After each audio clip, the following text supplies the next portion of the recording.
What's happening, YouTube? Happy weekend to you. Joe here on a Saturday. Just sitting back and enjoying a pipe down in the workshop.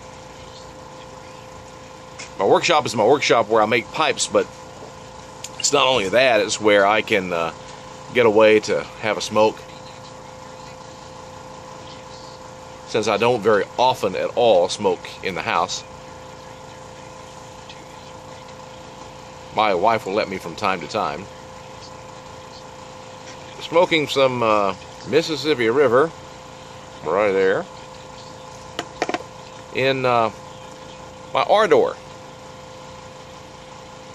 I love to smoke other pipes as well as my own. As most pipe makers will tell you, that we enjoy smoking others' pipes.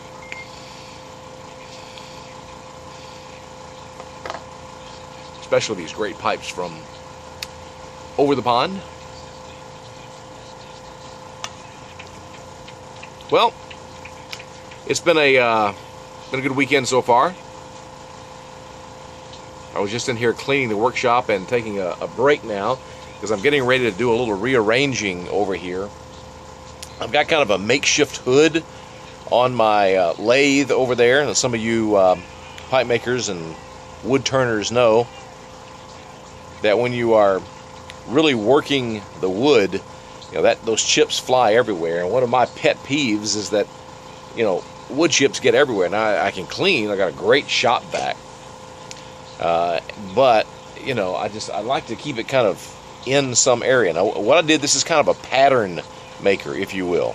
This is not the finished what's going to stay there. You can see it taped down and everything, and random pieces. So I'm just kind of seeing what I need, then I'll take that and actually cut out the hood, if you will, because I got to have holes in it in certain areas for lighting,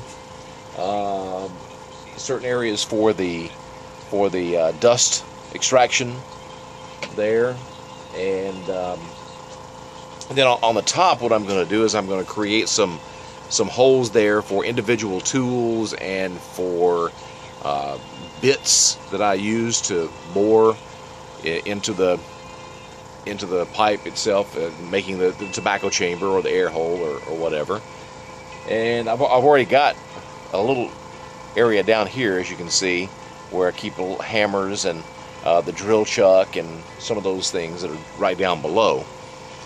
So what I'm going to have to do, and what I'm finding is I've got this part right here a little too close, where it's a little hard to get inside to knock out whatever I've got in the tailstock. So what I'm going to do is I'm going to move my drill press over a little bit closer over this way, and then have a little bit more room when I make the real hood. I'll have a little bit more room there, so I can, you know, get around and do the things I need to do. But it hasn't hampered my turning at all. But what it does do, I will tell you this, it does help in keeping the wood chips from flying everywhere. It keeps them all kind of in one area or drop down right in front, which I can live with that. But I'd really rather have some super dust collection where it really will pull that. I think my dust collector, my main system over there, probably needs emptying, and it will have a lot more suction to it, more than likely. So I'm going to have to get around to doing that. That's a job in itself. I'll wait till my brother-in-law comes over, put him to work, help me out around here. And then one of the things that I'm going to do is just kind of giving you a talk about the workshop. You can't see it, but this particular bench that all this is sitting on comes to about right there on me sitting. It's really made for standing, and I've got my sander over here that's set up so I can sit and sand, and I've got another sander right here that's set up that way as well. And I want to take this bench and knock it down where I can sit. This is where I do the marking up. This is where I do apply the dye and the stain and so forth and so on. And then Other things I want to do, I've got a huge radial arm saw here. It's an old Craftsman radial arm saw that I bought, my goodness, about 16, 17 years ago. So it's not like big antique. It works great, but I never, ever, ever use it. I sound like a Taylor Swift song. Never, ever, never, ever use it. You know, and I would entertain selling it if somebody wanted to buy it. It's great, great saw. But it's in my, what I like to do is bring my buffer, which is a lathe that I turn into a buffing unit, and move it up here because it's down in another area. My shop goes, I have like this area up here, and then I have a couple of steps that go down, and then I have, you know, like a huge table saw, my big band saw, 14-inch band saw, my jointer, my drum sander, all those big pieces of equipment that I used to use when I did a lot of woodworking. And I have that all down on the lower level, and that lathe is down the lower level that has the buffing unit, this 3-wheel buffing unit on it, which is Tripoli, white diamond, and Cordoba wax. And so I like to bring that up there so I can have it all basically right here. And then the only thing I really go to from time to time as far as pipe making is my 14-inch bandsaw down there, where I do some cutting, like if I'm you know, shaping up a block, getting ready to you know, turn it, then I do that, some of that down there, but that's about it. Or cut off, I might take it, if I've got a longer length of briar here, I might cut it off where I'm getting ready to make the shank. So that's just a little insight into what I'm thinking around my workshop. And you know, any of you other pipe makers out there, the Balkovics, the Hackerts, Beans 316, Sparky's Pipes, let's say a Secret Agent, gosh, I don't want to leave anybody out, some of the other guys, Steve Liskey, Steve Marcette, we can go down that J. Allen Pipes, Jeff Graysick, Craig Morgan, there I go, Craig again, Chris Morgan, and many more guys I've, you know, heard from or talked to or dealt with from time to time. You know, any ideas on placement of things in the shop? Oh, I'd love to hear from you.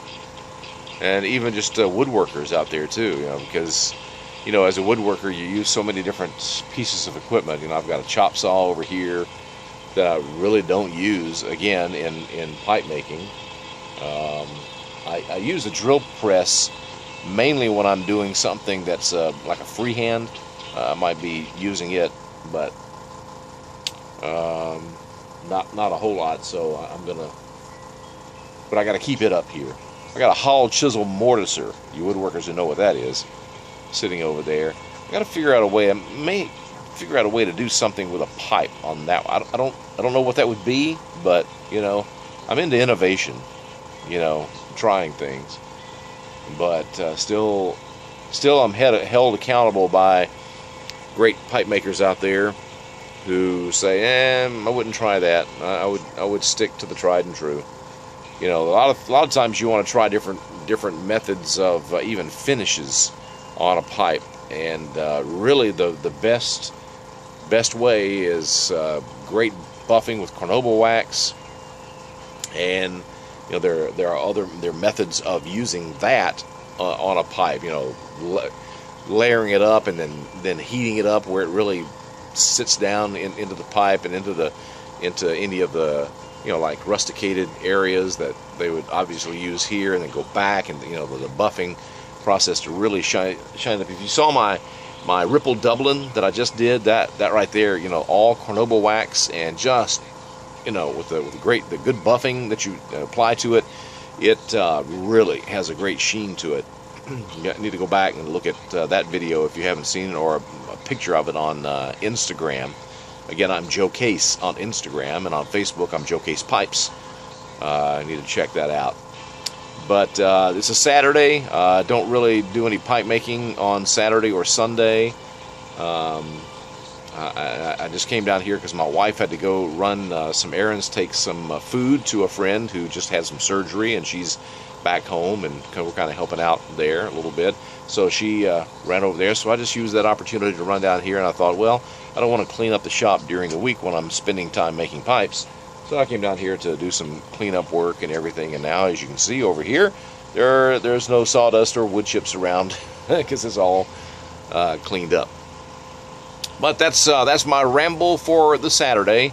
Hope you're having a great weekend, and we'll probably talk to you again on Monday, if not before. Oh, I know there's a special thing I'm going to be doing tomorrow, meeting up with a guy. It's a great story with a guy who has a friend he ordered a pipe for and is going to surprise him with it over at Uptowns tomorrow.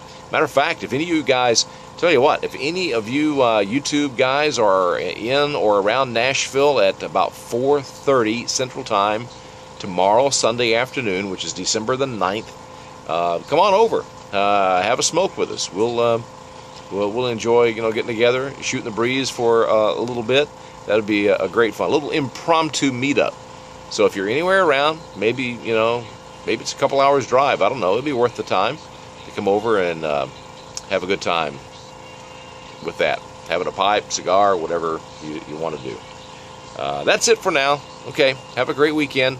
God bless you all, and we'll catch you next time.